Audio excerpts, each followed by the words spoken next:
Nunca más su voz me llamará, ya nunca, nunca más su boca besaré.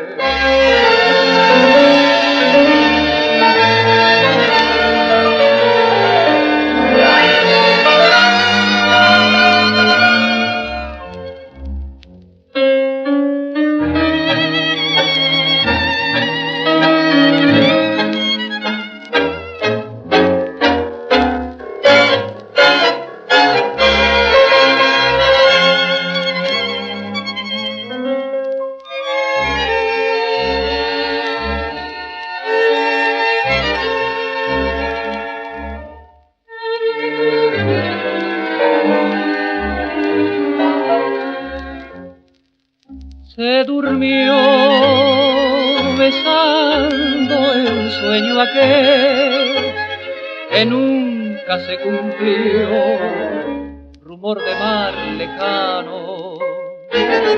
Su mano se alargó, jazmín y piel, y en mi desolación grité, nunca más su voz me llamará. Ya nunca, nunca más su boca besaré.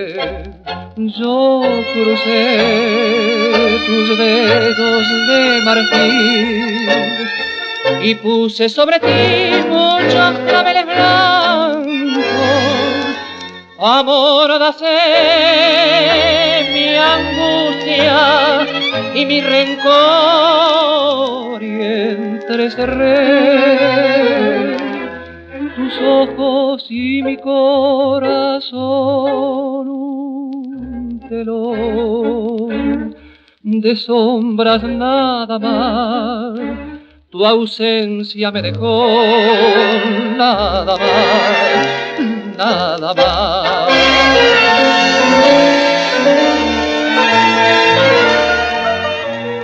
A través de un pálido cristal resurge nuestro ayer, canción hecha a pedazos, y estás hablándome feliz, jovial, sarcasmo amargo y cruel, tu soledad nunca más tu voz me llamará, ya nunca, nunca más tu boca besaré con tus claveles blancos.